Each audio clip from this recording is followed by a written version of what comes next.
आपके अपने YouTube channel exam express में। तो सपनों के साथ और अपनों के साथ आइए मिलकर के इस नए सफर की शुरुआत करते हैं। दोस्तों, आज मैं आप लोगों के लिए कस्टमर रिलेशनशिप मैनेजमेंट की क्लास 6 लेकर के आई हूँ। और कोई नया बच्चा हमसे जुड़ रहा है तो ऑलरेडी हमारी क्लास 5 तक हो चुकी है।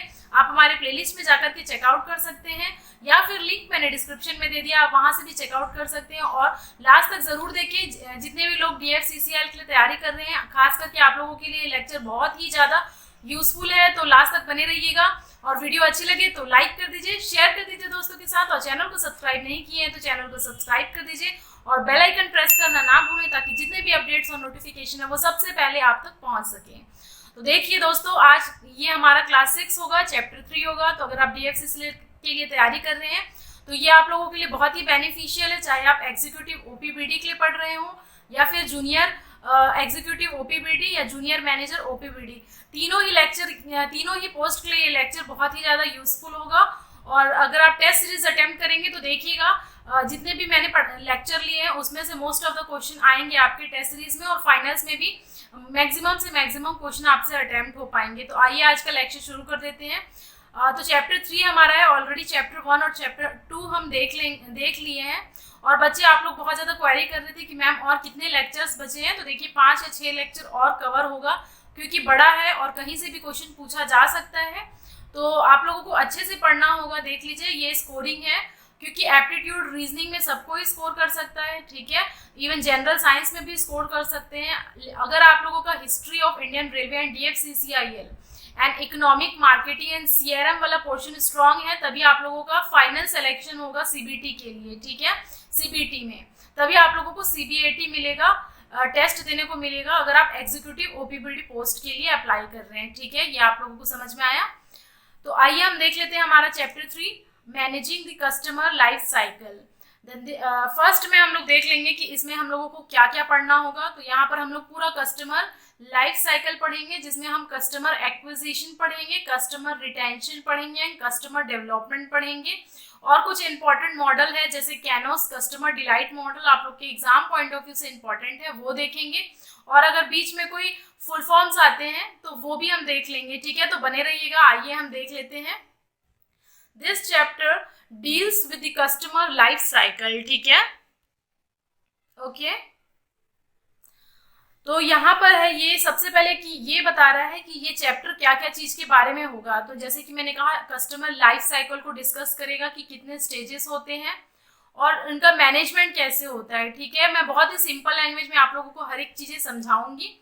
तो आइए देख लेते हैं कस्टमर लाइफ साइकिल सबसे पहले होता क्या है, ओके। तो customer life cycle is a representation of state that customer go through in their relationship with a company. मतलब कुछ नहीं है, एक कंपनी से अगर आप प्रोडक्ट खरीद रहे हैं, तो अगर आप एक न्यू कस्टमर है, वहां से आप लोगों की जर्नी शुरू होती है कि कस्टमर प्रोडक्ट खरीद रहा है, फिर उनका बिहेवियर कैसा है, तो उसी चीज को बोलते हैं कंपनी के साथ रिलेशनशिप कैसा है, कस्टमर लाइफ साइकिल, ठीक है। तो ये चैप्टर डील करेगा customer acquisition. Customer life time में कस्टमर एक्विजिशन मतलब कि कैसे कस्टमर को एक्वायर किया जाए। अगर कोई नया कस्टमर है तो उसको अपने कंपनी के साथ, अपने प्रोडक्ट के साथ कैसे जोड़े, कैसे एक्वायर करे, उसको बोलते हैं कस्टमर एक्विजिशन। सेकंड आता है कस्टमर रिटेंशन, यानी कि कस्टमर को कैसे रोक करके रखा जाए अपने कंपनी का प्रोडक्ट यूज करने के लिए, तो उसी को बोलते हैं कस्टमर रिटेंशन, ठीक है। एंड देन लास्ट आता है हमारा कस्टमर डेवलपमेंट। तो कस्टमर को कैसे हम अच्छे तरीके से अपने कंपनी में लॉन्गर टर्म के लिए उनकी वैल्यूज को और सब डेवलपमेंट हो सके, ठीक है, कंपनी का ओवरऑल। तो ये होता है आप लोगों का कस्टमर लाइफ साइकिल। अब यहाँ पर लिखा हुआ है, एक लाइन देख लीजिए। तो यही चीज मैंने कहा, the strategy and processes determine how company identify and acquire new customer, grow their value to the business and retain them for a longer period of time, ठीक है। तो यही होता है कस्टमर लाइफ साइकिल। अब हम एक एक करके बात करेंगे। देख लीजिए, यहाँ कस्टमर एक्विजिशन लिखा हुआ है, जैसे कि आप स्क्रीन में देख पा रहे हैं। तो it is the first stage of customer life cycle. अगर कोई भी कंपनी है और वो कस्टमर को क्या कर रही है, अपने तरफ अट्रैक्ट कर रही है, तो उनका सबसे पहले काम ये होता है कि कस्टमर को प्रॉपरली एक्वायर करना, ठीक है। The first task in managing the customer life cycle is to acquire the customer. और कैसे कैसे करते हैं, अच्छे अच्छे प्रोडक्ट अच्छी क्वालिटी दे करके और बहुत सारे एडवर्टाइजमेंट करते हैं, ठीक है। तो ये सब चीज़ें होती हैं कि कस्टमर को एक्वायर करके रखना अपने बिजनेस के साथ। तो customer acquisition is always the most important goal during new product launches and with new business startup. अगर कोई कंपनी एक नया प्रोडक्ट लॉन्च कर रही है या फिर कोई नया बिजनेस स्टार्ट कर रहा है कोई पर्सन, तो उसके लिए कस्टमर एक्विजिशन सबसे इम्पॉर्टेंट रोल प्ले करता है, ठीक है। फॉर एग्जाम्पल, अगर कोई मान लीजिए यूट्यूब चैनल है तो उसमें कि सब्सक्राइबर है या फिर व्यूअर्स हैं, उसके लिए कैसा उनका सबसे पहले मेन टारगेट क्या होता है कि सब्सक्राइबर को एक्वायर करना, ठीक है। तो हम बोल सकते हैं सब्सक्राइबर एक्विजिशन, ये एग्जाम्पल हो गया। तो अगर कोई भी स्टार्टअप है या फिर कोई भी नया प्रोडक्ट लॉन्च हो रहा है तो ये वेरी फर्स्ट स्टेप है और ये एक इम्पॉर्टेंट रोल प्ले करता है पूरे कस्टमर लाइफ साइकिल में। अब एक कस्टमर को customer can B new in one of the two senses. देख लीजिए यहाँ पर अगर कोई कस्टमर है तो वो क्या हो सकता है, new to the product category, ठीक है। न्यू टू द प्रोडक्ट हो सकता है, यानी कि किसी प्रोडक्ट को ये फर्स्ट टाइम अगर यूज कर रहे हैं तो हम ये बोल सकते हैं the customer is new to the product category. And second क्या हम बोल सकते हैं, new to the company, company में ही नया है, ठीक है। तो ये दो कैटेगरी के हैं। अभी मैं आप लोगों से डिस्कशन करूंगी कि ब्रीफ में ये क्या चीज होता है और इसका एग्जाम्पल मैं लेकर के आप लोगों को समझाऊंगी। देखिए सीआरएम में किसी टाइप का भी क्वेश्चन पूछ सकता है, कोई हार्ड एंड फास्ट रूल नहीं है कि जो पिछले बार में आप लोगों का क्वेश्चन आया हुआ 2018 का सिर्फ उस टॉपिक से ही क्वेश्चन आया। क्वेश्चन कहीं भी आ सकता है, ठीक है, कहीं से भी क्वेश्चन आप लोगों से पूछा जा सकता है, ठीक है। तो देख लीजिए अभी मैं एक एक करके डिस्कस करूंगी कि न्यू टू द कैटेगरी क्या है। तो देख लीजिए new to category customer who have either identify a new need और have found a new category of solution for existing need. तो देखिए बहुत ज़्यादा थ्योरेटिकल है, समझ में नहीं आ रहा है मैम कैसे करें। अभी मैं आप लोगों को एक एग्जाम्पल के तौर पे समझाती हूँ कि इसका क्या मतलब है, ठीक है। यानी कि एक नया प्रोडक्ट के साथ भी वो जुड़ सकते हैं या फिर कोई अगर एग्जिस्टिंग जो चल रहा है प्रोडक्ट उसमें क्या कर सकते हैं, नया कैटेगरी में भी जुड़ सकते हैं। थोड़ा सा कंफ्यूजिंग स्टेटमेंट लग रहा है आप लोगों को, आई नो। अभी देख लीजिए अगर मैं आप लोगों को एक एग्जांपल दूं, जैसे कोई कपल है न्यूली मैरिड है और 1 या 1.5 साल जब भी उनका फर्स्ट बेबी होता है, पहला चाइल्ड होता है उनका, ठीक है, तो उनके लिए क्या हो जाएगा, उनका एक कंप्लीट सेट ऑफ रिक्वायरमेंट होगी, ठीक है। उसमें अगर बेबी हो गया तो उसके बाद उसका बेबी का क्लॉथ चाहिए, फूड चाहिए, टॉयज चाहिए और बहुत सारे अलग अलग झूले चाहिए होता है। तो बहुत सारे ऐसे ऐसे रिक्वायरमेंट है जो उनके लिए वो कंप्लीट न्यू होगा, न्यू टू द प्रोडक्ट होंगे वो, ठीक है। पहले उन्होंने ये चीज़ फेस नहीं किया था। तो इस टाइप के कस्टमर हो सकते हैं। और जैसे जैसे चाइल्ड ग्रो करता है, जैसे 1 साल का होता है तो अलग रिक्वायरमेंट होती है, 2 साल का होता है तो अलग रिक्वायरमेंट होती है, फिर 3-4 साल गया तो अलग रिक्वायरमेंट होती है, प्री स्कूलिंग होती है, हायर एजुकेशन होती है। तो ये क्या होता है, अलग अलग product stage by stage use करना होता है। इसी को हम बोलते हैं new to the product category. और ठीक है, आई थिंक ये समझ में आया होगा आप लोगों को एग्जाम्पल। और उसके बाद यहाँ पर एक लाइन और लिखा हुआ है, देख लीजिए स्क्रीन पे, also customer become new to the category because they find a new category to replace an existing solution। यानी अगर कोई existing solution यानी कि कोई ऑलरेडी प्रोडक्ट है लेकिन उसमें थोड़ा बहुत क्या है, खामियां हैं या फिर उसको और इम्प्रूव्ड वर्जन हो सकता है, तो इसको भी हम बोलते हैं new to the product category. Example, अगर जैसे पहले क्या होता था, सब कुछ कैश पेमेंट चलता था, कार्ड पेमेंट चलता था, लेकिन आजकल क्या हो जा रहा है, सेल फोन आने की वजह से पूरा डिजिटल पेमेंट हो रहा है।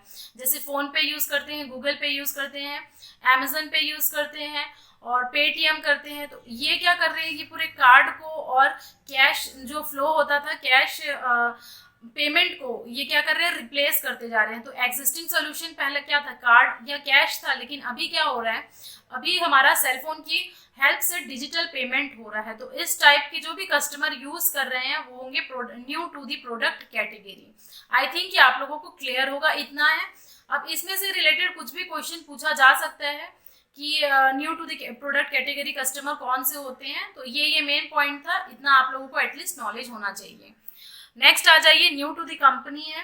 तो जो सेकंड कैटेगरी है वो न्यू टू दी कंपनी है, कोई कंपनी में ही पूरा कस्टमर नया हो सकता है, यानी कि the second category of new customer is the customer who are new to the company and new to the company customer are won from the competitors. यानी कि अगर एक कंपनी है, वो प्रोडक्ट कुछ लॉन्च किए है, कस्टमर तक पहुंचाए हैं, लेकिन कस्टमर को वो प्रोडक्ट अच्छा नहीं लग रहा है, डिससेटिस्फाइंग है, तो वो क्या करेंगे, वो दूसरी कंपनी या दूसरी कंपनी का प्रोडक्ट लेना पसंद करेंगे।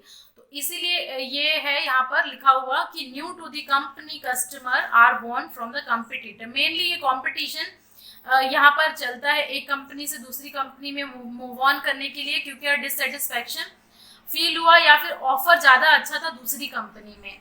तो ये लिखा हुआ है they might switch to your company because they feel you offer a better solution और बिकॉज दे वैल्यू वैराइटीज। ठीक है, तो ये मैं एक बार आप लोगों को फिर से बता देती हूँ।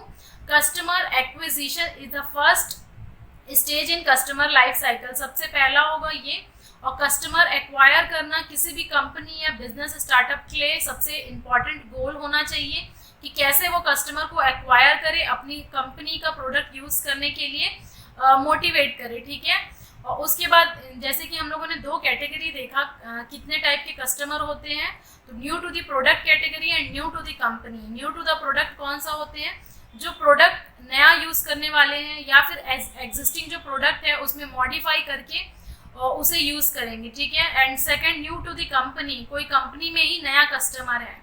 तो ये हो गया हमारा पूरा कस्टमर एक्विजिशन। अभी हम इसके बाद और देखेंगे कि पोर्टफोलियो परचेजिंग क्या होता है। तो जब मैं बुक रीड कर रही थी तो मुझे ये टर्म दिखा पोर्टफोलियो परचेजिंग, और मुझे लगा ये इंपॉर्टेंट हो सकता है आप लोगों के एग्जाम के लिए। तो पोर्टफोलियो परचेजिंग मतलब क्या होता है, अगर मैं सिंपल सी लैंग्वेज में बोलूँ कि पोर्टफोलियो क्या होता है, तो ये बताता है कि आपका अकाउंट में आपने कितना क्या सामान लिया है, क्या आपने परचेजिंग की है, क्या आपका स्कोर है, क्या आपका सेलिंग है, ये सब बताता है। ठीक है, एक परचेजिंग बिहेवियर बताता है कि आपने पिछले 6 महीने में क्या परचेज किया है। और अगर मैं और सिंपल लैंग्वेज में बोलूँ तो मान लीजिए अगर कोई क्रीम है, फेस क्रीम है, वो आप बहुत सालों से यूज़ कर रहे हैं और अगले महीने, उसके अगले महीने और उसके अगले महीने भी सेम प्रोडक्ट मंगाने वाले हैं। ठीक है, या फिर अगर आप कोई सोप यूज़ करते हैं और वो हमेशा एक ही सोप यूज़ करते हैं, तो आप लोगों का एक पर्टिकुलर चॉइस होता है, तो इसे हम बोल सकते हैं कि ये आपका पोर्टफोलियो परचेजिंग बिहेवियर है। ठीक है, लेकिन अगर कोई नया कस्टमर है तो उनके कंपनी के लिए ये जानना मुश्किल हो जाएगा कि वो किस टाइप का कस्टमर है, कैसा उसका चॉइस है, वो क्या लेना पसंद करता है। तो इसीलिए यहाँ पर वेरी फर्स्ट लाइन लिखा हुआ है, देख लीजिए, new customer can be difficult to identify in market where the customer exhibit portfolio purchasing behaviour. तो ये आइडेंटिफाई करना मुश्किल हो जाता है न्यू कस्टमर के लिए कि उनका परचेजिंग बिहेवियर कैसा है। ठीक है, and customer by on a portfolio basis when they by from a choice set. ठीक है, जो जनरली पोर्टफोलियो बेसिस पे परचेज करते हैं तो वो एक पर्टिकुलर चॉइस सेट होता है। मान लीजिए इस महीने का जो भी प्रोडक्ट यूज़ करते हैं, like fair and lovely use करते हैं तो वही यूज़ करेंगे। अगर कोई साबुन यूज़ करता है सिंथॉल का तो सिंथॉल यूज़ करेगा। डिटर्जेंट है, मान लीजिए सर्फ एक्सेल, तो सर्फ एक्सेल यूज़ करेगा। तो इस टाइप की चॉइस सेट में, और वो हमेशा बराबर यूज़ करते हैं, तो वो एक लॉयल कस्टमर होंगे, सेम कंपनी का यूज़ करते हैं। ठीक है, तो इसे ही हम बोलते हैं पोर्टफोलियो परचेजिंग। अगर आप लोगों के क्वेश्चन में आया कि पोर्टफोलियो परचेजिंग क्या होता है, तो आई थिंक ये आप लोगों को थोड़ा सा क्लियर होगा। और भी पोर्टफोलियो के बारे में हम नेक्स्ट चैप्टर में डील करेंगे। यहाँ पर आप लोगों को इस चैप्टर में इतना ही पढ़ना है। ठीक है, तो लाइक करते रहिए सेशन को, शेयर कर दीजिए दोस्तों के साथ। तो चैनल को सब्सक्राइब नहीं किया है तो चैनल को सब्सक्राइब कर दीजिए, ताकि जितने भी अपडेट्स और नोटिफिकेशन है सबसे पहले आप तक पहुँच सके। तो बच्चा देख लीजिए, जल्दी टेक्निकल की बहुत सारी क्लासेस स्टार्ट हो जाएंगी। अभी थोड़ा सा कभी टेक्निकल इशू आ जाता है या फिर थोड़ा सा सेटअप करने में दिक्कत होती है, लेकिन मैं जल्द से जल्द कोशिश करूंगी कि आप लोगों के लिए अच्छे से अच्छे लेक्चर लेकर के आने के लिए। और आप लोगों का क्योंकि समय है DFCCIL के लिए, तो जल्द ही मैं बहुत सारे चीज़ों पे वर्क कर रही हूँ। ठीक है, तो यहाँ पर है बिजनेस रूल से that if a customer has not bought for 3 month mail out a special offer. यानी कि बिजनेस का ये फंडा होता है कि अगर कोई कस्टमर आपसे पहले परचेज किया है और अगर वो 3 महीने तक कुछ भी सामान आपकी कंपनी या आपके प्रोडक्ट नहीं खरीद रहा है, तो उसे तुरंत क्या करें, एक स्पेशल ऑफर दिया जाए कि इतना % डिस्काउंट चल रहा है, आप ये कूपन कोड यूज़ करके हमारा प्रोडक्ट अवेल कर सकते हैं। ठीक है, तो ये सब होती है बिजनेस स्ट्रेटेजी, कस्टमर को एक्वायर करने का तरीका होता है। और उसके बाद और भी हम चीज़ें देखेंगे कि जैसे एक लिखा हुआ है यहाँ पर स्ट्रेटेजिक स्विचिंग। स्ट्रेटेजिक स्विचिंग का मतलब ये होता है कि कस्टमर क्या करता है, एक कंपनी या एक सप्लायर से दूसरे सप्लायर में शिफ्ट कर देता है इन परसू ऑफ अ बेटर डील। और सीधी सी बात है, अगर एक कंपनी है वो प्रोडक्ट बनाई है कुछ और सेम प्रोडक्ट कोई दूसरी कंपनी भी बनाई है, तो अगर वो कंपनी, मान लीजिए कोई कंपनी ए है कोई कंपनी बी है, अगर आप ए से परचेज करते थे लेकिन बी कंपनी आप लोगों को ज़्यादा अच्छा ऑफर प्रोवाइड कर रही है, डील ज़्यादा अच्छा है, अगर जो सेम प्रोडक्ट है थोड़ा बहुत कम प्राइस में मिलेगा, तो डेफिनेटली आप क्या करेंगे, आप कंपनी बी की तरफ मूव ऑन करेंगे। तो इसे ही हम कहते हैं स्ट्रेटेजिक स्विचिंग, और ये जनरली कस्टमर करते हैं। जैसे कि अगर आप सेम प्रोडक्ट आप अमेजन में देखते हैं तो थोड़ा सा अलग प्राइस रहता है, फ्लिपकार्ट में देखते हैं तो अलग प्राइस रहता है, तो जिसमें आप लोगों को बेटर डील लगता है वो आप परचेज करते हैं, ठीक है। और कस्टमर रेटिंग भी पढ़ते हैं कि कस्टमर रेटिंग कितना है पर्टिकुलर प्रोडक्ट के लिए, तो इसे कहते हैं स्ट्रेटेजिक स्विचिंग। ओके, तो इसे भी कंपनी को ध्यान रखना है, ऐसा नहीं होना चाहिए कि कस्टमर बार बार शिफ्ट कर रहा है, इससे क्या होता है जो कंपनी है उन्हें ज़्यादा फायदा नहीं मिलेगा, ठीक है। अब आता है कन्वर्जन मॉडल। तो ये मुझे इंपॉर्टेंट लगा आप लोगों के एग्जाम के लिए कि पूछ सकता है कन्वर्जन मॉडल किन्होंने डेवलप किया था, और ये क्या चीज़ है, ये भी इसी चीज़ को बताता है, कस्टमर एक्वायर करने का तरीका होता है, ये मैं अभी आप लोगों से डिस्कस करूंगी। और स्विचिंग को बताता है कि कैसे कस्टमर एक सप्लायर से दूसरी कंपनी में मूव ऑन करते हैं, किस लिए, बेटर डील मिल सके उनको, बेटर ऑफर मिल सके, ठीक है। तो Jan Hofmeyr has developed the conversion model. तो इनका नाम आप लोगों को देखिए याद रखना होगा, किसी भी टाइम में आप लोगों से क्वेश्चन पूछा जा सकता है एमसीक्यूज क्वेश्चन में कि कन्वर्जन मॉडल किन्होंने दिया था इन कॉन्टेक्स्ट टू सीआरएम। तो कस्टमर रिलेशनशिप मैनेजमेंट में जो कन्वर्जन मॉडल है वो जेन हॉफमेयर द्वारा दिया गया था, ये आप लोगों को याद रखना है। तो एक इम्पॉर्टेंट क्वेश्चन है, आप लोग उसको अंडरलाइन कर लीजिए। वैसे मैंने आप लोगों के लिए सब कुछ अंडरलाइन करके रखती हूँ जो इम्पोर्टेंट मुझे लगता है। तो इसका भी पीडीएफ प्रोवाइड कर दिया जाएगा टेलीग्राम चैनल से, तो अगर कोई नया बच्चा हमसे जुड़ रहा है तो आप हमारे टेलीग्राम चैनल से जुड़ सकते हैं, वहाँ पर मैंने ऑलरेडी क्लास 5 तक का पीडीएफ दे दिया है, और history of Indian railway and DFCCL पे मैंने डिस्कस किया है, तो आप हमारे प्लेलिस्ट में जाकर के चेकआउट कर सकते हैं, या फिर लिंक मैंने डिस्क्रिप्शन में दे दिया है। अब देख लीजिए यहाँ पर जो सेकंड पॉइंट कह रहा है, this contain a battery of question design to assess whether a customer is likely to switch। तो ये कन्वर्जन मॉडल इन्होंने यही चीज बताया है कि कस्टमर कैसे स्विच कर जाते हैं, किस टाइप के कस्टमर होते हैं, और वो एक कंपनी से दूसरी कंपनी में क्यों मूव ऑन करते हैं और क्यों स्विच कर देते हैं, ठीक है।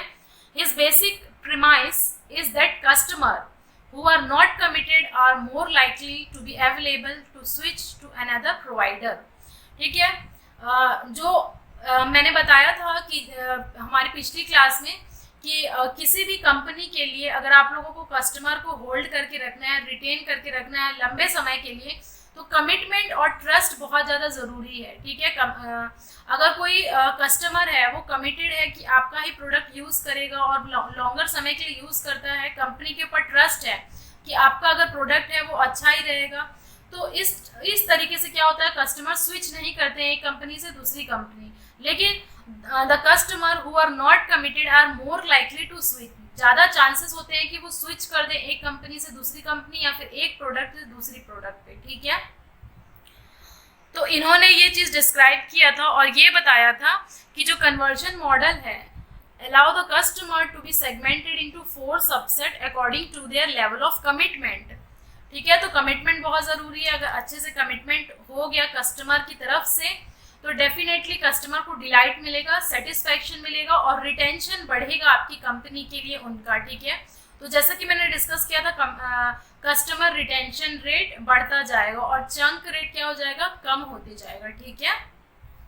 तो ये 4 टाइप के कस्टमर होते हैं, देख लीजिए, एंट्रेंच्ड, एवरेज, शैलो, कन्वर्टिबल। तो आप लोगों के जो भी पेपर आने वाला है आपके डीएफसीसीआईएल में, तो मेरे अनुसार इस टाइप का क्वेश्चन आ सकता है। ये पूछ सकते हैं कि एंट्रेंच्ड कस्टमर क्या होते हैं, एवरेज कस्टमर क्या होते हैं, शैलो कस्टमर क्या होते हैं, कन्वर्टिबल कस्टमर क्या होते हैं, ठीक है। तो हम एक एक लाइन में बस देखेंगे कि ये कस्टमर होते कैसे हैं, ठीक है। तो एक लाइन में आप लोगों को ये ऑब्जेक्टिव क्वेश्चन बन सकता है। अब देख लीजिए जो ऊपर वाला दो चीज मैंने लिखा हुआ है, एंट्रेंस्ड एंड एवरेज, तो ये इस टाइप के कस्टमर होते हैं जो कमिटेड होते हैं, यानी कि वो एक ही टाइप का मतलब एक प्रोडक्ट को बहुत लंबे समय तक यूज करते हैं और एक कंपनी से ही खरीदते हैं। मान लीजिए जैसे आप सर्फ एक्सेल खरीदते हैं तो लंबे समय तक सर्फ एक्सेल का प्रोडक्ट यूज करते हैं, आप उसी कंपनी का प्रिफर करते हैं, ठीक है। और एवरेज कस्टमर भी हम देखेंगे तो ये होते हैं कमिटेड कस्टमर, तो ये इनके अंदर आएगा ये दोनों, ठीक है। अब आइए देख लेते हैं ये एक एक लाइन में कि क्या होते हैं इस टाइप के कस्टमर। तो एंट्रेंस्ड, थोड़ा सा नाम आप ध्यान रख लीजिए, पूछा जा सकता है, डिफरेंट वर्ड भी लग रहा है, तो अगर ये आपने कभी नहीं पढ़ा है तो आप इससे तुक्का नहीं लगा सकते हैं आप अपने एग्जामिनेशन में, क्योंकि कभी सुने ही नहीं है तो कैसे तुक्का लगाएंगे। तो इसीलिए लेक्चर आप लोग अच्छे से देखा करिए, जिस भी टीचर को आप पसंद करते हैं उनका लेक्चर आप अच्छे से देखिए, शुरू से देखिए। 5 या 10 मिनट देख लेने से आप लोगों का कंसेप्ट क्लियर नहीं होता है। तो ये मेरी रिक्वेस्ट है कि अगर आप प्रिपरेशन कर रहे हैं तो अच्छे तरीके से प्रिपरेशन करिए, और 100% मैं ये गारंटी देती हूँ कि फ्री ऑफ कॉस्ट आप लोगों को इतना अच्छा मटेरियल, इतनी अच्छी क्लासेस कोई नहीं देगी, कोई नहीं प्रोवाइड करेगा, ठीक है। तो आप इसको मैक्सिमम से मैक्सिमम फ़ायदा उठाइए, ठीक है। और फिर इसको पढ़ने के बाद आप एक बार अच्छे से PDF रीड करिए, फिर आप लोगों को पूरा लेक्चर समझ में आएगा। फिर क्वेश्चन अटेम्प्ट करने की कोशिश करिए, जो भी टेस्ट सीरीज आपने लिया है वहाँ से आप टेस्ट सीरीज के क्वेश्चन लगाइए, ठीक है।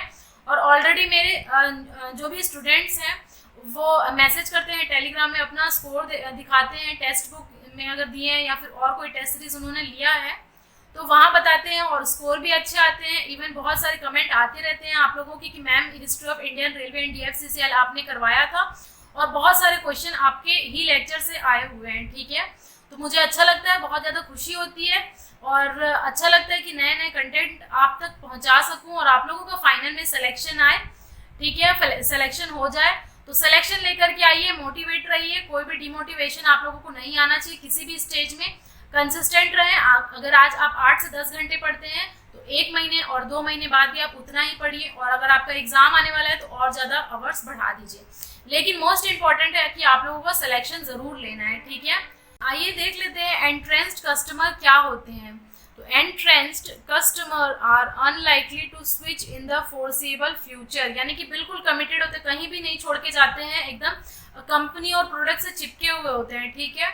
तो भरोसेमंद होते हैं, लॉयल होते हैं। They are unlikely to switch in the foreseeable future में कभी भी ये प्रोडक्ट या फिर कंपनी को नहीं स्विच करते हैं, सेम यूज करते हैं। यानी कि और एक एग्जांपल अगर मैं दूं तो मान लीजिए जैसे कि अगर आप कोई भी कस्टमर है इस टाइप का एंट्रेंस्ड कस्टमर, अगर आज वो BSNL का सिम यूज कर रहे हैं तो 20 साल बाद या 30 साल बाद वो कंटिन्यूअस वही सिम यूज करेगा, चाहे उसको बुढ़ापा आ जाए, सेम ये कंपनी का यूज करेगा BSNL का, ठीक है। तो इस टाइप के कस्टमर को बोलते हैं एंट्रेंस्ड कस्टमर, क्योंकि बहुत सारे उसके पास ऑप्शन है, रिलायंस जियो तरफ जा सकता है, वोडाफोन आइडिया जा सकते हैं, तो और भी बहुत सारे इनके पास है। लेकिन इस टाइप के कस्टमर हमेशा एक ही प्रोडक्ट को यूज करना पसंद करते हैं, तो they are unlikely to switch in the foreseeable future, ठीक है। तो अगर आप लोगों से ऑब्जेक्टिव क्वेश्चन में पूछता है तो आप लोगों को ये ऑप्शन लगाना है, ठीक है। नेक्स्ट आता है एवरेज कस्टमर। तो average customer are unlikely to change in the short term but may switch in the medium term, ठीक है। तो एवरेज कस्टमर अगर कोई है, मान लीजिए आज यूज कर रहे हैं BSNL का सिम, तो कुछ शॉर्ट टर्म के लिए तो वो नहीं चेंज करेंगे, they are unlikely to change in the short term. लेकिन दो साल या 3 साल के बाद अगर अच्छा ऑफर आया, मान लीजिए रिलायंस जियो की तरफ से, तो वो क्या करेंगे, स्विच कर लेंगे। तो इस टाइप के कस्टमर को बोलते हैं एवरेज कस्टमर। आई थिंक ये आप लोगों को क्लियर होगा। नेक्स्ट आता है अनकमिटेड कस्टमर। अनकमिटेड कस्टमर यानी कि कुछ भी इनमें कमिटमेंट नहीं है, they have a lower commitment than average and some of them are already considering alternative. पहले से ही सोच लेते हैं, एक बार यूज करके नहीं अच्छा लगा तो अब इस प्रोडक्ट को कभी भी यूज नहीं करेंगे, सर्विस को कभी भी यूज नहीं करेंगे। इस टाइप के कस्टमर को बोलते हैं शैलो कस्टमर। तो इंपॉर्टेंट है आपके एग्जाम पॉइंट ऑफ व्यू से। लास्ट आता है कन्वर्टिबल कस्टमर। तो नाम से ही आपको समझ में आ रहा है, कुछ भी कहना मुश्किल है इनके बारे में। They are most likely to defect, ठीक है। इनके बारे में कोई है, हमेशा स्विचिंग करते रहते हैं, कुछ भी इनके बारे में नहीं कह सकते हैं। तो इस टाइप के हमारे क्या होते हैं, 4 कस्टमर होते हैं। ठीक है, तो ये हमारा हो गया कन्वर्जन मॉडल, इंपॉर्टेंट है आपके एग्जाम पॉइंट ऑफ व्यू से। नेक्स्ट आता है प्रोस्पेक्टिंग। ठीक है, तो प्रोस्पेक्टिंग का अगर मैं जनरल वे में बात करूं, अगर जनरल मीनिंग अगर आप सर्च करेंगे डिक्शनरी में तो आप लोगों को दिखाई मिलेगा सर्च करना या फिर एक्सप्लोर करना किसी भी चीज को। ठीक है, तो ये एक माइनिंग प्रोसेस है, जैसे गोल्ड जो भी हमारा ओर्स वगैरह रहता है, माइनिंग प्रोसेस होते हैं। तो इसमें क्या करते हैं, हम चीज़ों को एक्सप्लोर करते हैं, सर्च करते हैं। जैसे और एग्जांपल मैं आप लोगों को देती हूँ, किसी भी कॉलेज को आप विजिट करने जाते हैं, कई बार कॉलेज विजिट करते हैं, स्कूल विजिट करते हैं, तो वहाँ पर स्कूल और कॉलेजेस वाले लोग क्या करते हैं, एक प्रोस्पेक्टस बना करके रखते हैं, और उस प्रोस्पेक्टस में क्या रहता है, जितनी भी स्कूल की चीज़ें, क्वालिटी है, एजुकेशन कैसा है, एक्स्ट्रा करिकुलर एक्टिविटी क्या कराया जाता है, फीस कितना है, पूरा इंफ्रास्ट्रक्चर दिखाएंगे स्कूल और कॉलेजेस का। तो उससे आप क्या कर सकते हैं, आप लोगों को बहुत सारी चीज़ें आप एक्सप्लोर कर पाते हैं, सर्च कर पाते हैं। ठीक है, कितने डिपार्टमेंट्स हैं, कितने ब्रांच हैं।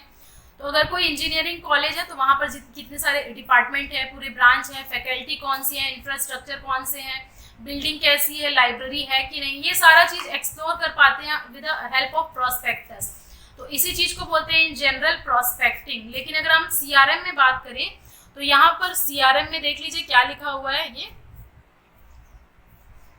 CRM के कंटेक्स्ट में अगर मैं बात करूँ तो CRM it means searching for opportunities that might generate additional value to the company।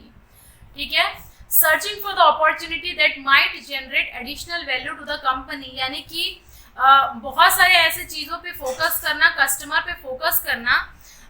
ठीक है, ठीक है, तो देख लीजिए यहाँ पर जैसे कि मैंने प्रोस्पेक्टिंग बताया, तो अगर कोई बिजनेस टू बिजनेस प्रोस्पेक्टिंग है, जैसे कि मैंने आप लोगों को पिछले क्लास में डिस्कस किया था कि B2B मॉडल होता है, B2C मॉडल होता है, B2G होता है, G2B होता है, बहुत सारे ऐसे मॉडल होते हैं। तो यहाँ पर मैं अभी डिस्कस करूँगी B2B मॉडल प्रोस्पेक्टिंग क्या होता है, फिर B2C डिस्कस करूँगी, और आने वाली क्लास में और भी बातें करेंगे B2B2C, B2G। तो यहाँ पर देख लीजिए business to business prospecting B2B आप लोगों के एग्जाम के लिए इम्पॉर्टेंट इसलिए है क्योंकि आया हुआ है, कभी बीच में देखा था मैंने एक आध बार कहीं B2B मॉडल क्या होता है। ठीक है, तो B2B is a type of business model where exchange of goods and services take place between two or more businesses, यानी कि दो बिजनेस हैं, दो अलग अलग बिजनेसेस हैं, कंपनियां हैं, उनके बीच में exchange of good and services होना। फॉर एग्जांपल अगर मैं देना चाहूँ आप लोगों को, तो देखिए एप्पल एक कंपनी है, सैमसंग एक कंपनी है, दोनों एक दूसरे के कॉम्पिटिटर है, दोनों सेलफोन बनाते हैं, लेकिन एक दूसरे पे डिपेंडेंट होते हैं क्योंकि सैमसंग क्या करता है, प्रोसेसर प्रोवाइड करता है सैमसंग। ठीक है, तो इस तरीके से एक दूसरे के ऊपर डिपेंडेंट होना, एक दूसरे से सर्विस और गुड का एक्सचेंज करना, even though they are competitors. So this type of model is known as B2B model. और ऐसे बहुत सारे क्या हो सकते हैं, एग्जाम्पल हो सकते हैं बिजनेस टू बिजनेस, कोई सप्लायर हो सकता है एक दूसरे का। ठीक है, आपस में दो बिजनेस हो सकते हैं और एक दूसरे के सप्लायर भी हो सकते हैं। ठीक है, तो इस टाइप के मॉडल को हम कहेंगे business to business model. And the consumer usually not involved in this type of model and comes into play only at a later stage। तो ये क्या होते हैं, हम जैसे एंड यूजर होते हैं, कस्टमर एप्पल का आईफोन परचेज करते हैं या फिर सैमसंग का आईफोन परचेज करते हैं, तो हम लोग उस तरीके से इन्वॉल्व नहीं है। लेटर स्टेज में हम लोग आखिरी स्टेज में यूज करते हैं, उसमें इन्वॉल्व है। तो कंज्यूमर का यहाँ पर कोई भी इन्वॉल्वमेंट नहीं होता है ज़्यादा। ठीक है, अब सोर्सेज क्या है बिजनेस टू बिजनेस लीड के, मैं एक बार आप लोगों को फटाफट बता देती हूँ। ठीक है, ये मैंने एग्जांपल दिया एप्पल और आईफोन, एप्पल और सैमसंग का, लेकिन किसी टाइप का भी छोटे से छोटा बिजनेस भी हो सकता है, एक दूसरे के ऊपर गुड्स एंड सर्विसेज पे डिपेंड कर सकते हैं। ठीक है, तो यहाँ पर सोर्सेज क्या है बिजनेस टू बिजनेस लीड का, यानी बिजनेस टू बिजनेस मॉडल का। तो ये हो सकता है कि personal referral from satisfied customer. तो ये जैसे मैंने बताया था कि अगर कोई कस्टमर सेटिस्फाई है तो वो बिल्कुल क्या करता है, वो रिफर करता है। ठीक है, तो personal referral from satisfied customer, यानी कि अगर कोई कस्टमर सेटिस्फाई है तो वो क्या करेगा, वो रिफर करेगा। जैसे कि मैंने एग्जांपल आप लोगों को दिया था, जैसे कि ऐप वगैरह आप यूज़ करते हैं तो आप क्या करते हैं, रिफ़र करते हैं और आप लोगों को कैशबैक और रिबेट्स मिलता है। तो सेटिस्फाई है तभी रिफ़र करेंगे, ठीक है। तो अगर आप मेरा लेक्चर देखते हैं और अगर आप मुझे पसंद करते हैं, आप लोगों को ये लेक्चर यूज़फुल लगता है, तो मैं कहती हूँ शेयर करिए, सब्सक्राइब कर दीजिए। तो अगर आप लोगों को लगता है कि ये लेक्चर बेनिफिशियल है, सब लोगों को फ़ायदा करेगा और ऑथेंटिक है, अच्छा है, तब आप क्या करते हैं, रिफ़र करते हैं, ठीक है। अपने फ्रेंड को रिफ़र कर दिए, अगर आपका कोई भाई बहन है या फिर कोई दूर का रिश्तेदार है जो तैयारी कर रहा है, उनको रिफ़र कर दिए। तो ये इस टाइप को हम बोलते हैं personal referral from a satisfied customer, ठीक है। ऑनलाइन सोर्सेज, तो ऑनलाइन सोर्सेज के थ्रू भी क्या होता है, ये सोर्स है बिजनेस टू बिजनेस प्रोस्पेक्टिंग का। तो ऑनलाइन सोर्सेज का मतलब ये है कि सर्च इंजन, जैसे कि मान लीजिए सर्च इंजन का ये मतलब होता है जैसे याहू है, गूगल है हमारा, बिंग है माइक्रोसॉफ्ट का। तो ये सब हमारे क्या है, सर्च इंजिन्स हैं, इसके थ्रू भी ये क्या होते हैं, ये सोर्स हैं, ठीक है। और एक सर्च इंजन ऑप्टिमाइजेशन होता है टेक्निक, जिसे हम बोलते हैं SEO, ठीक है। तो SEO का फुल फॉर्म आप लोग से पूछा जा सकता है, सर्च इंजन ऑप्टिमाइजेशन। कंपनी के वेबसाइट में भी आप जा करके देख सकते हैं। मान लीजिए एक कंपनी को दूसरी कंपनी या एक बिजनेस को दूसरी बिजनेस के साथ कुछ डील करना हो या फिर कोई सर्विस खरीदना हो, तो वो क्या कर सकता है, सर्च इंजन में जा सकता है, डायरेक्टली गूगल में सर्च कर सकता है, याहू में सर्च कर सकता है कि ये कंपनी आखिर है कैसी, इससे डील करना बेटर होगा या नहीं होगा, ठीक है। जैसे कि मान लीजिए कोई रॉ मटेरियल मंगाना है, अगर मान लीजिए कोई रॉ मटेरियल मंगाना है तो वो इस पर्टिकुलर कंपनी से मंगाना ठीक रहेगा या नहीं रहेगा, तो सर्च इंजन एक तरीका होता है। कंपनी की वेबसाइट में डायरेक्टली जा करके देख लेंगे कि ये कंपनी का पूरा प्रोफाइल खुल जाता है कि कंपनी कौन से प्रोडक्ट बनाती है, क्या रेटिंग है, ठीक है, इनका कुछ अवार्ड्स मिला है कि नहीं, या फिर परफॉर्मेंस कैसा रहा है इनका। तो ये सब होता है कंपनी की वेबसाइट से जा करके चेक कर सकते हैं। उसके बाद होता है पोर्टल। तो पोर्टल के थ्रू भी क्या करते हैं, ये सोर्सेस होते हैं एक दूसरे को कांटेक्ट करने का। अब आप सोच रहे होंगे कि मैम पोर्टल क्या होता है, तो देखिए पोर्टल कुछ नहीं है, जैसे कि हमारा SSC का पोर्टल होता है ssc.nic.in, तो ये होता है हम लोग पोर्टल। जब आप ssc.nic.in ओपन करेंगे तो वहाँ पर आप लोगों को बहुत सारी चीज़ें देखने को मिलेंगी। पूरा स्क्रीन में SSC का लोगो मिलेगा, उसके बाद SSC का कितने एग्जाम्स कंडक्ट कराए जाते हैं वो मिलेगा, उसके बाद SSC के बारे में, उसका कितने जोन्स है, कितने रीजन्स हैं, उनके बारे में सारी जानकारी मिल जाएगी, ठीक है। तो अगर मान लीजिए जैसे TCS पेपर कंडक्ट कराता है, जैसे TCS को मिला हुआ है ये मौका पेपर कंडक्ट कराने का, तो TCS क्या कर सकता है, खुद का एक बिजनेस है, TCS खुद बड़ा एक कंपनी है, SSC भी एक ऑर्गेनाइजेशन है, गवर्नमेंट है लेकिन वो, ठीक है। तो वो क्या कर सकती है, TCS जा करके इनके पोर्टल में देख सकती है कि ये पूरे कंपनी, पूरे ऑर्गेनाइजेशन का प्रोफाइल कैसा है, ठीक है। ये एक एग्जाम्पल है। और थ्रू सोशल मीडिया भी हो सकता है। तो आजकल इस चीज़ का, सोशल मीडिया का सबसे ज़्यादा ज़माना है। फेसबुक के थ्रू लोग ये बहुत सारी चीज़ें अपनी सेल कर देते हैं, व्हाट्सएप के थ्रू कर देते हैं, उसके बाद इंस्टा पे, यूट्यूब पे। तो ये सारी सोशल मीडिया है जिससे क्या कर सकते हैं, ये बिजनेस टू बिजनेस मॉडल एक डेवलप हो सकता है, ठीक है। उसके बाद ये नेटवर्किंग है। तो नेटवर्किंग का मतलब क्या है, एक दूसरे के साथ बहुत ही अच्छा बॉन्डिंग और रिलेशनशिप बना करके रखना, ताकि मान लीजिए अगर एक कंपनी है रॉ मटेरियल वहीं से हमेशा मंगाए, तो इसको हम बोलते हैं नेटवर्किंग, ठीक है। आई थिंक ये आप लोगों को क्लियर होगा। उसके बाद देख लीजिए प्रमोशनल एक्टिविटी। तो प्रमोशनल एक्टिविटी में बहुत सारी चीज़ें होती हैं, एग्जीबिशन लगाए जा सकते हैं, सेमिनार्स होता है, वर्कशॉप होता है, कॉन्फ्रेंसेस होते हैं, इवेंट्स होते हैं, ठीक है। तो ये सब तरीका है प्रमोशनल एक्टिविटी का। और पब्लिसिटी कर सकते हैं, ईमेल कैंपेनिंग कर सकते हैं।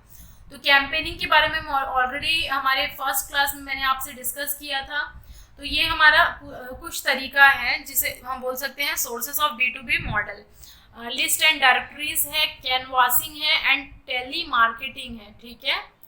तो कैनवासिंग का मतलब क्या होता है कि जैसे चुनाव में क्या होता है, कैनवासिंग होता है, प्रचार प्रसार किया जाता है। कोई भी पार्टी है वो ज़्यादा से ज़्यादा बताती है कि हमारी पार्टी ये कर चुकी है, पिछले 5 साल से ये डेवलपमेंट हुआ है और कस्टमर मतलब यानी कि जनता इतनी खुश है, तो आप हमें वोट दीजिए। तो ये होता है हमारा प्रचार प्रसार, सेल करना, ठीक है।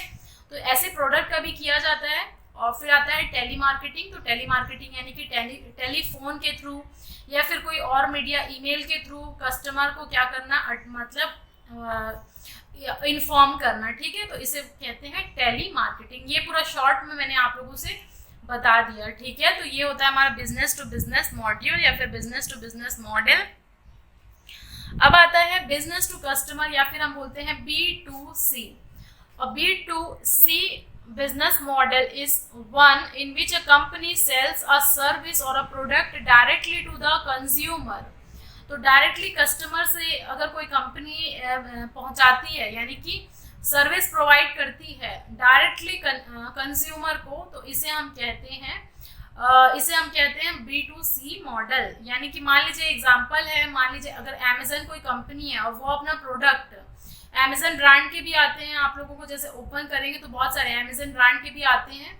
तो अगर वो डायरेक्टली कस्टमर को देती है, सेल करती है, कंज्यूमर को सेल करती है, तो उसे हम कह सकते हैं B2C मॉडल, ठीक है, बिजनेस टू कंज्यूमर मॉडल। तो ये C क्या है, कंज्यूमर को एग्जिस्ट करता है, ठीक है, कस्टमर नहीं है, कंज्यूमर है।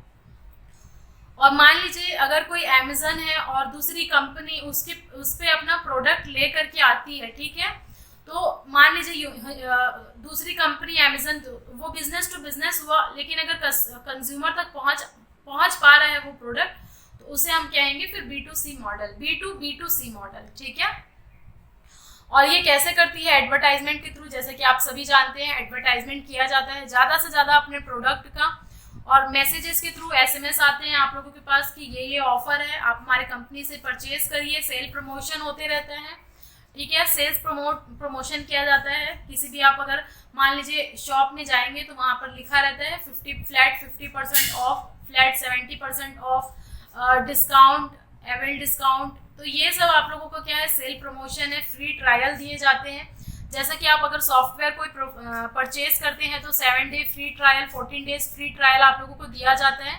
उसके बाद सब्सक्रिप्शन लेने को कहते हैं और फिर चार्जेस आप लोगों को दिया जाता है। तब तक आप क्या करते हैं, फ्री ट्रायल से काम चला लेते हैं 7 दिन 14 दिन, ठीक है। उसके बाद आप लोगों को क्या होता है, डिस्काउंट दिए जाते हैं, डिस्काउंट कूपन भी मिलता है। तो आजकल रिलायंस ट्रेंड क्या कर रही है, रिलायंस ट्रेंड के इतने सारे स्टॉक्स होते जा रहे हैं ऑलरेडी, और क्योंकि कोविड का सिचुएशन है तो उन्हें अपना पुराना स्टॉक भी पूरा क्लियर करना है। तो कूपन पे कूपन, डिस्काउंट पे डिस्काउंट लगा करके अपना पुराना जितने भी स्टॉक्स हैं वो क्लियर करने की कोशिश कर रहे हैं, ठीक है। उसके बाद कूपन, जैसे कि आप देख पा रहे हैं, रिबेट्स एंड कैशबैक, ठीक है। तो फ़ोन पे जब स्टार्टिंग में लॉन्च हुआ था तो बहुत ज़्यादा कैशबैक आप लोगों को मिलते थे, और मुझे भी बहुत सारा कैशबैक मिला था। तो ये क्या है, ये एक सेल प्रमोशन है कि मैक्सिमम से मैक्सिमम क्या है, कंज्यूमर या फिर कस्टमर अट्रैक्ट हो और उस ऐप को यूज़ करें। तो बहुत ज़्यादा कैशबैक दिया जाता था। और अमेजन पे से जैसे आप करते हैं तो 5% कैशबैक मैक्सिमम आप लोगों को मिलता है। तो इस टाइप का ये सेल प्रमोशन पॉलिसी होती है कंपनी की।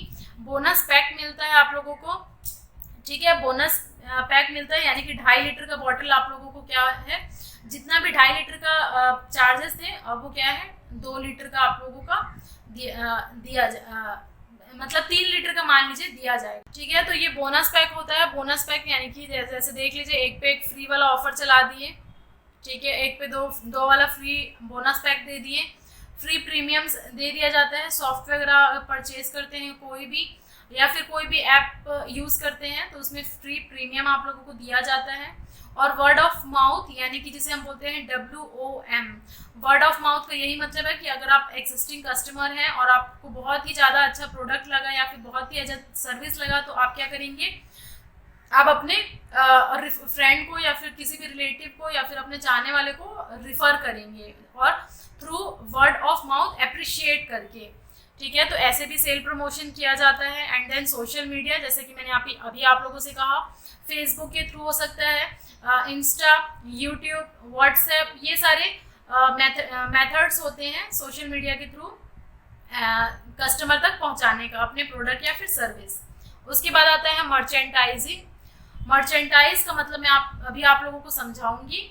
और नेक्स्ट हमारा आता है 6 नंबर पे कस्टमर रेफरल स्कीम, CRS, ठीक है। ये भी एक रेफरल स्कीम है, मेंबर टू मेंबर रेफर करते हैं, जिसे हम this is also known as member get member scheme है ये, तो ये आप लोगों को फुल फॉर्म याद रखना है। And recommend a friend scheme, ठीक है, ये एक रेफरल स्कीम है। अगर आप लोग एक सेटिस्फाइड कस्टमर है, अच्छा प्रोडक्ट आप लोगों को महसूस हुआ कि ये अच्छा प्रोडक्ट है और इसे रिफर करना चाहिए, या फिर कोई ऐप है या कोई सॉफ्टवेयर है, सर्विस अच्छी है, तो उसको रिफर करने के को इसकी स्कीम को कहा जाता है कस्टमर रेफरल स्कीम, CRS। और आप लोगों के फुल फॉर्म आप लोगों के लिए DFCCL के लिए ये फुल फॉर्म बहुत ही इंपॉर्टेंट है। और आखिरी में मैं पूरा एक कंपाइल करके दे दूंगी जितने भी हम लोग चैप्टर में फुल फॉर्म पढ़ेंगे, ताकि आप लोगों को रिवीजन करने में आसानी हो, ठीक है। तो लाइक करते रहिए, शेयर करते रहिए, और चैनल को सब्सक्राइब नहीं किया तो चैनल को सब्सक्राइब कर दीजिए। और हम आगे बढ़ते हैं। मर्चेंटाइज क्या होता है, तो ये मर्चेंटाइजिंग है। So it is the activity of selling good or try to sell them by advertising and showing them। यानी कि किसी भी प्रोडक्ट को या सर्विस को या गुड को सेल करने का तरीका होता है एडवर्टाइजमेंट करने शो करके, ठीक है, एडवर्टाइजमेंट करके किसी भी एक्टिविटी किसी भी गुड को सेल करना। So basically it is a activity of selling good और trying to sell them by advertising और showing them। हिंदी में समझ लीजिए, विज्ञापन या प्रदर्शन के द्वारा माल को बेचने या बेचने का प्रयास करने की प्रक्रिया को मर्चेंटाइजिंग कहते हैं, ठीक है। देख लीजिए, ये हमारा एक सैमसंग का शोरूम है। सैमसंग के बहुत सारे प्रोडक्ट आप लोगों के सामने हैं, लैपटॉप है, मोबाइल है। तो ये क्या कर रहे हैं, अपने पूरे प्रोडक्ट का एडवर्टाइजमेंट कर रहे हैं, शो कर रहे हैं, और ये क्या कर रहे हैं, मर्चेंडाइज कर रहे हैं सैमसंग का। तो ये स्क्रीन में ये किसी भी टाइप का हो सकता है, ठीक है, कैसे भी विज्ञापन किया जा सकता है। ऑलरेडी मैंने आप लोगों को बता दिया है सेल प्रमोशन का तरीका भी, तो इसे ही हम कहते हैं प्रमोशनल एक्टिविटीज, ठीक है। तो ये पूरा कस्टमर को एक्वायर करने का तरीका होता है। और लास्ट में हम देख लेते हैं the operational tools that help in customer acquisition. तो हम लोगों ने देखा था कि ऑपरेशनल CRM क्या होता है, ठीक है, उसमें हम लोगों ने ये ऑलरेडी देख लिया था कि lead management, campaign management and event based marketing क्या होता है। तो मुझे दोबारा ये समझाने की आई थिंक ज़रूरत नहीं है, क्योंकि मतलब पूरा सेम रहेगा। अगर आपने नहीं देखा है वो लेक्चर, तो आप हमारे लेक्चर में देख सकते हैं। ये चीज़ मैंने बहुत अच्छे तरीके से समझाया था, लिंक मैंने डिस्क्रिप्शन में दे दिया है, या फिर आप हमारे प्लेलिस्ट में जाकर के भी देख सकते हैं, ठीक है। नेक्स्ट आता है कस्टमर रिटेंशन। तो कस्टमर रिटेन करके रखना मतलब कस्टमर को लंबे समय तक अपने पास रखना, अपने प्रोडक्ट को अवेल कराना, इसको कहते हैं कस्टमर रिटेंशन। अब फटाफट एक बार देख लीजिए, मैंने ऑलरेडी डिस्कस किया था कस्टमर रिटेंशन रेट। तो यहाँ पर फर्स्ट लाइन जो लिखा हुआ है, a customer retention strategy aims to keep a high proportion of valuable customer by reducing customer defection, यानी चर्न रेट को कम करना, ठीक है। ये भी मैंने ऑलरेडी डिस्कस किया हुआ है, कस्टमर चर्न रेट क्या होता है, कस्टमर रिटेंशन रेट क्या होता है। तो जितने भी वैल्यूएबल कस्टमर हैं जो आपकी कंपनी को फ़ायदा करा सकते हैं, मैक्सिमम से मैक्सिमम प्रॉफिट करा सकते हैं, उनको रिटेन करके रखना, ठीक है। तो customer retention is the maintenance of continuous trading relationship with the customer over a long time. लंबे समय तक की रिटेन करने के लिए over a period, long period of time, इसको कहते हैं customer retention. And it is the mirror image of customer defection और चर्न। तो जैसा कि मैंने कहा था, जो कस्टमर चर्न रेट रहता है वो क्या होता है, ऑपोजिट होता है कस्टमर रिटेंशन के। इसीलिए यहाँ पर लिखा हुआ है customer retention is the mirror image of customer defection और चर्न। तो ये आप लोगों के MCQs क्वेश्चन में पूछा जा सकता है। एंड हाई रिटेंशन का मतलब है लो डिफेक्शन।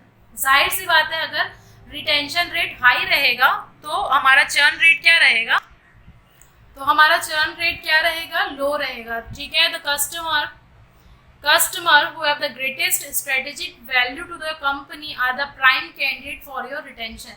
जाहिर सी बात है, जिसका वैल्यू हाई है, जो बहुत ज़्यादा आपकी कंपनी से परचेज करता है, आपका प्रोडक्ट यूज़ करता है, ठीक है, मैक्सिमम से मैक्सिमम बेनिफिट आपको वही दिला पाएगा। तो इसे ही कहते हैं customer retention. And this are the customer who have high CLV, customer life time value, और significant as high volume customer inspiration door opener. तो हम कह सकते हैं कि ये हाई वॉल्यूम कस्टमर है, बहुत ज़्यादा खरीदारी करते हैं आपकी कंपनी या आपका प्रोडक्ट, और इनका क्या है, कस्टमर लाइफ टाइम वैल्यू भी ज़्यादा है। तो इस टाइप के पूरे स्ट्रेटेजी को कहते हैं कस्टमर रिटेंशन स्ट्रेटेजी। ठीक है, समझ में आया आप लोगों को? अब यहाँ पर देख लीजिए, दो तरीका हो सकता है कस्टमर को रिटेन करने का, यानी कि कस्टमर को अपने कंपनी अपने प्रोडक्ट को यूज करने के लिए दो तरीका हो सकता है। एक हो सकता है पॉजिटिव रिटेंशन स्ट्रेटेजी, ठीक है, एक सही तरीके से कस्टमर को रिटेन करके रखना, या फिर अगर नेगेटिव सेंस में बात करें तो नेगेटिव रिटेंशन स्ट्रेटेजी भी हो सकता है।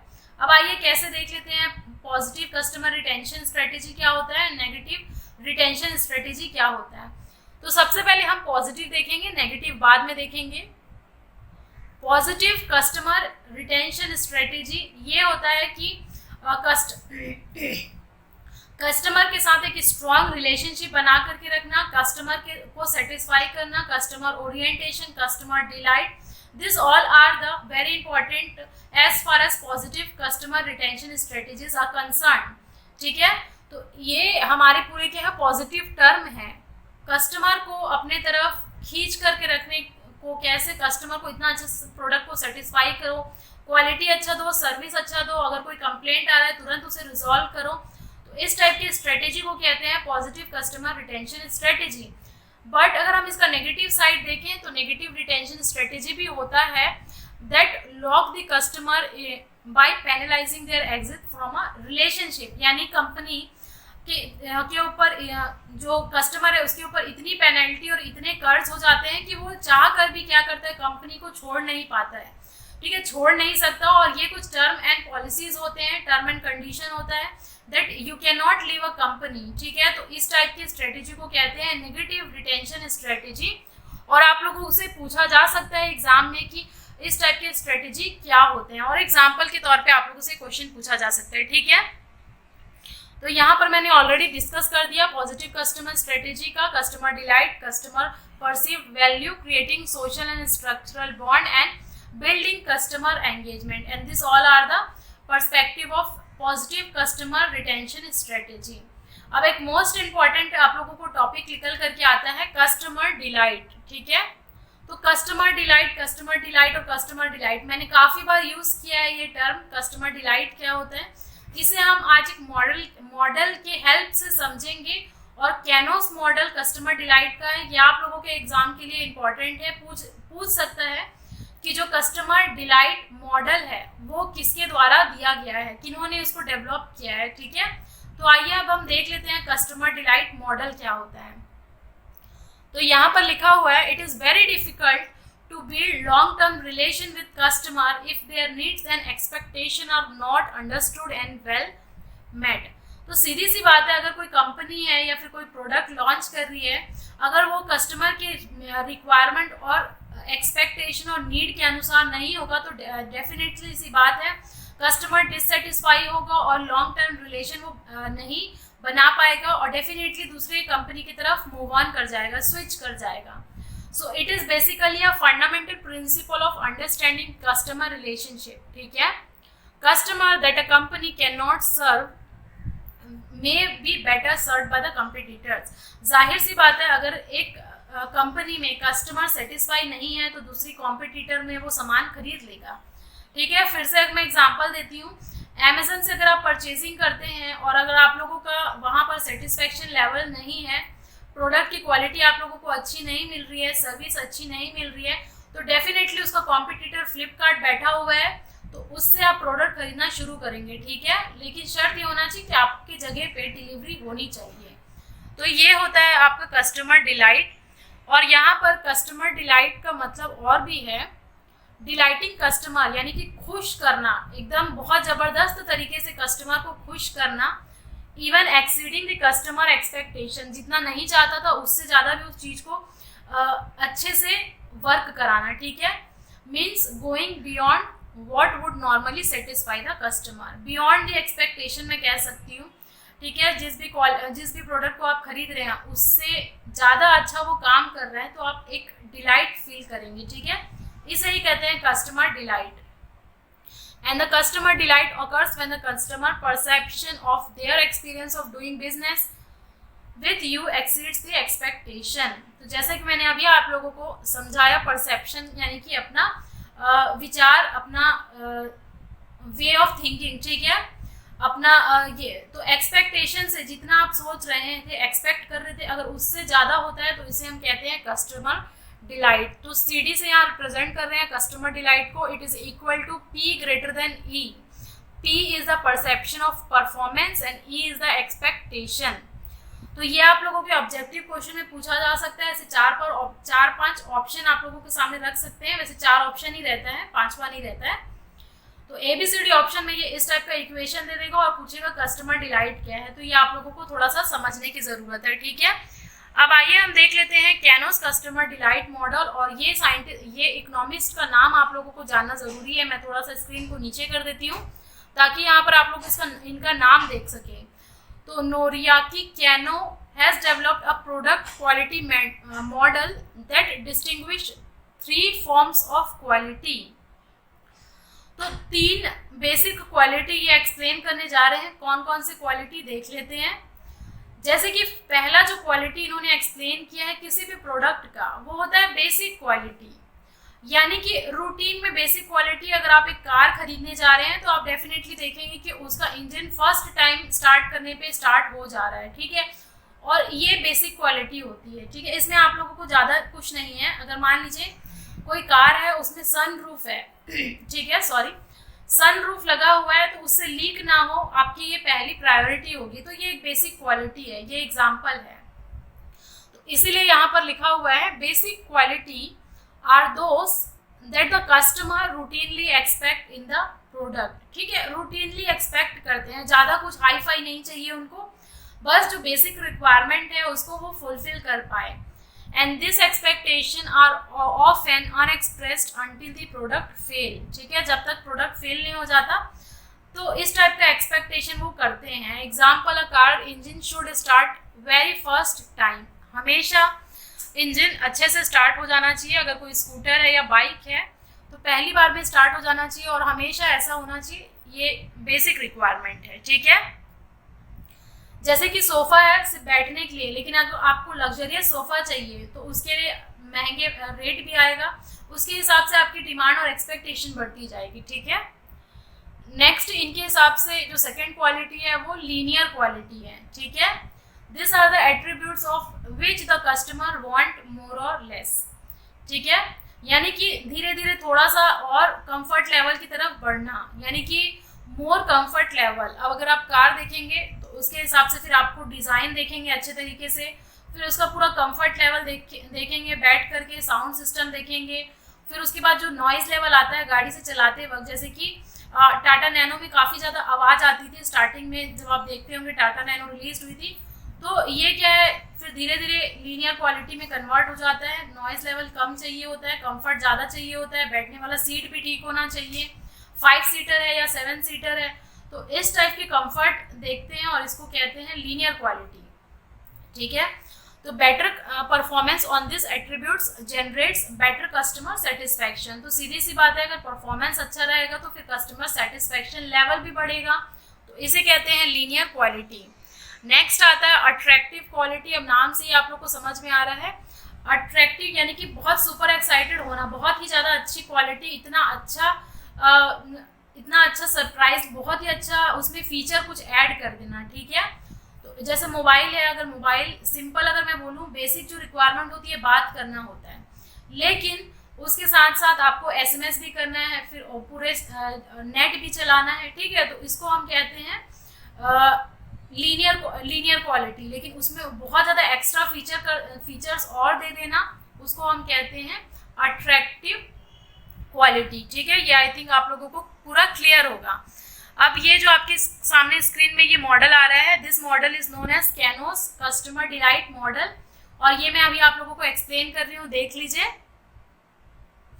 तो ये 3 टाइप के, सबसे पहले तो मैं आप लोगों को ये समझा दी कि बेसिक क्वालिटी में क्या है, एक्सपेक्टेड एट्रीब्यूट्स हैं जो नॉर्मली आप लोगों को चाहिए होता है, basic requirement. Second, linear attributes, थोड़ा सा और कंफर्ट में जाना, ठीक है। और ये चीज़ें जो रिसर्चर हैं उनके लिए थोड़ा सा आसान है, वो ये आइडेंटिफाई कर सकते हैं इस टाइप के एट्रीब्यूट्स, नीड्स। लेकिन जो अट्रैक्टिव क्वालिटी है वो अनएक्सपेक्टेड है। मार्केट में जो रिसर्चर बैठे हैं थोड़ा सा उनके लिए ये मुश्किल है, क्योंकि इस टाइप की कंफर्ट लेवल जो होता है वो हर कस्टमर का पॉइंट अलग होता है, किसी के लिए कुछ कंफर्ट होगा, किसी के लिए कुछ कंफर्ट होगा, ठीक है। तो ये अट्रैक्टिव क्वालिटी थोड़ा सा अनएक्सपेक्टेड एट्रीब्यूट्स है। अब यहाँ पर जो आप एक्सिस देख पा रहे हैं ये है आपका वाई एक्सिस। वर्टिकल एक्सिस में जो ऊपर तरफ देख रहे हैं वो कस्टमर डिलाइट है, यानी कि लेवल ऑफ सेटिस्फैक्शन, जबरदस्त तरीके से प्रोडक्ट की क्वालिटी अच्छी मिल रही है इसलिए कस्टमर बहुत ज़्यादा खुश है, इसको बोलते हैं कस्टमर डिलाइट।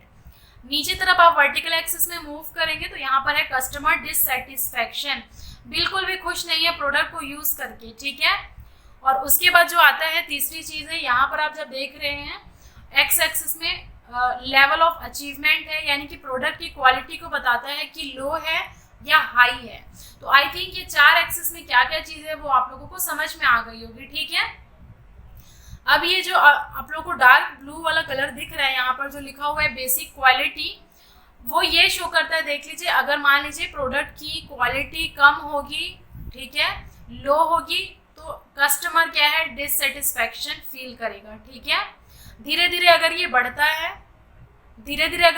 है, मान लीजिए प्रोडक्ट की क्वालिटी, लेवल ऑफ अचीवमेंट, तो ये ग्राफ कहाँ मूव कर जाएगा, यहाँ मूव करेगा, ठीक है। कस्टमर में एक सेटिस्फैक्शन भी रहेगा और कस्टमर खुश भी रहेंगे, ठीक है।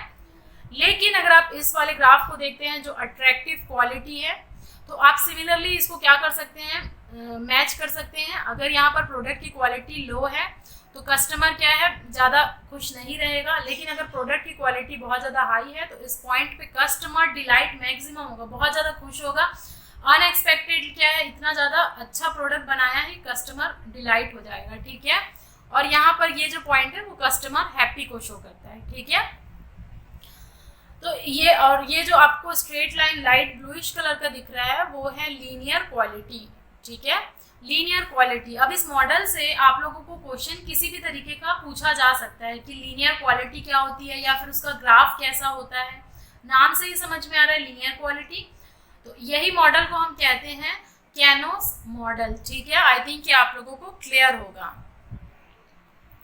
उसके बाद एक लास्ट आ जाता है कस्टमर डेवलपमेंट। तो कस्टमर डेवलपमेंट कुछ नहीं है, it is a process of growing the value of retain customer, और इसमें generally cross sell and upsell product देखा जाता है। कस्टमर डेवलपमेंट कुछ नहीं है, उसकी वैल्यू, ठीक है, मतलब बहुत ही इमोशनली अटैच कर देना कंपनी के साथ ताकि वो लंबे समय तक टिका रहे, अच्छे सेर्विसेज देना, कस्टमर कंप्लेंट आ रहे हो उसको रिजॉल्व करना, ठीक है, और भी बहुत सारे प्रोडक्ट को सेल करना। तो क्रॉस सेलिंग यहाँ पर एक टर्म निकल के आया है, it is the selling of additional product and services to an existing customer. तो वही मैंने कहा कि एडिशनल प्रोडक्ट और सर्विसेज देना, अच्छे तरीके से खुश करना एग्जिस्टिंग कस्टमर को, और अच्छे से खुश करेंगे, सेटिस्फाई होंगे तो डेफिनेटली उनकी वैल्यू ग्रो कर जाएगी, ठीक है। और वैल्यू हम एथिक्स में पढ़ते हैं जनरली, ठीक है। Up selling is selling higher price और higher margin product services to an existing customer.